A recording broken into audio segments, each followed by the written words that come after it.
जोबोद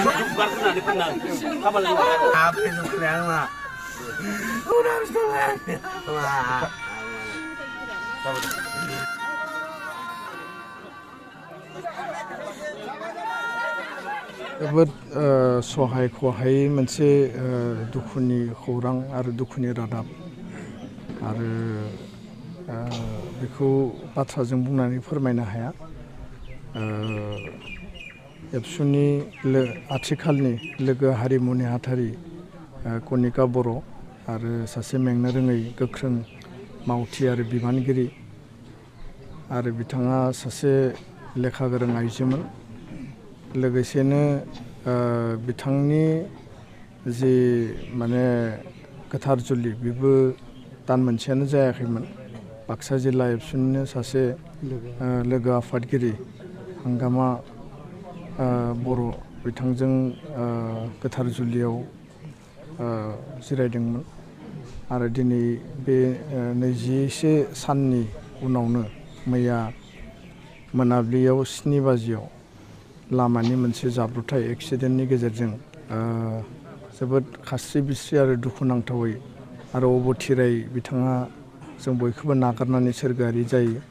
आं गिबियावनो बिथांनि सोरगोआरि जिउमाया इसोरनि खाथियाव आलो गोजोनै जाहाथे जायगा मोनो बिनि थाखाय दुलाराय बर' फरायसा आफादनि जानानै आरो बर' माहारिनि जानानै माहारि सिबिग्रा सासे गोख्रों बिबानगिरिनि बेबायदि अबथिरा गोमानायाव आं आनान गसाइखौ नि खाथियाव आर'ज गाबदों।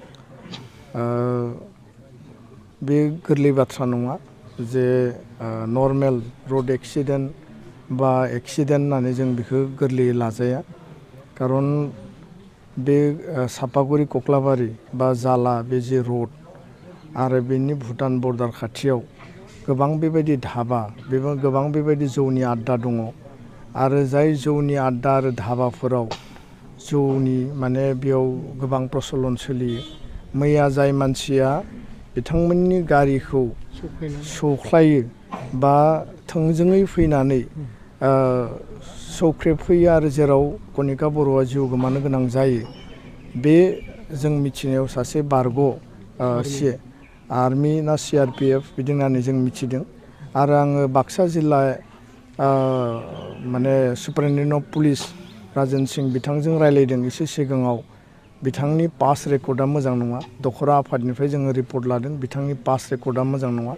मैया बिथांमोननि गारिखौ सौख्रेबनायनि सिगांनो सासे सुबुंखौ सौख्लायनानै बिथाङा दिनै डक्टर रबि कसारि मेम'रियेल सिभिल हस्पिटाल मुसलपुराव हस्पिटालाइज जानानै दङ। आरो बेबायदि गोबां एक्सिडेन्ट बिथाङा खालामदों आरो बिथाङा सासे जौ फाग्ला आरो माने बिथांनि सायाव गोख्रोंनिफ्राय गोख्रों बेखौ बेबस्था लानांगौ साजा होनांगौ आरो बियो मोनसे माने एक्सिडेन्ट नङा बे मोनसे मार्डार केस होननानैसो आं बुंनो सानो थोंजोङै। आरो बेखायनो दुलाराय बर' फरायसा आफादा बाक्सा जिल्ला एडमिनिस्ट्रेसन डेपुटि कमिशनार DCनिसिम जोङो गोख्रैनो गांसे मेम'रेन्डाम आर'जलाइ गथायगोन जे बे कनिका बर'नि जि एक्सिडेन्ट आरो बिनि अबथिरायै जिउ गोमानो गोनां जानाय जि मोनसे जाथाय बिनि सायाव मेजिस्ट्रेरियेल इनकुवेरि मोनसे मेजिस्ट्रेट इनकुवेरि आइननि भाबै जानांगौ आरो पुलिसाव जि FIR होनाय जादों बिनि सायाव गोथौयै आरो गुवारै तदन्त जानांगोन। दिनै जोङो दुखुथिया न'खरजों लोगो लाफादों बाहागो लादों आरो गोबां खोथा बुंनो हानाय जोंनियाव राव गैया।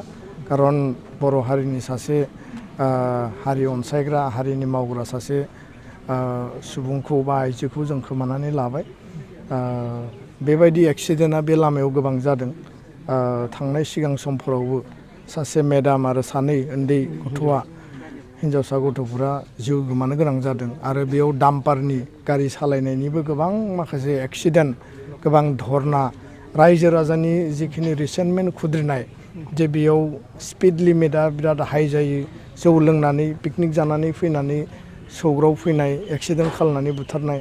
दा बेखायनो जालानिफ्राय भुटानसिमनि जि लामा पाठसालानिफ्राय दावधारासिमनि जि लामा बे लामानि सायाव जिल्ला एडमिनिस्ट्रेसना स्ट्रंलि बेबस्था लानांगोन।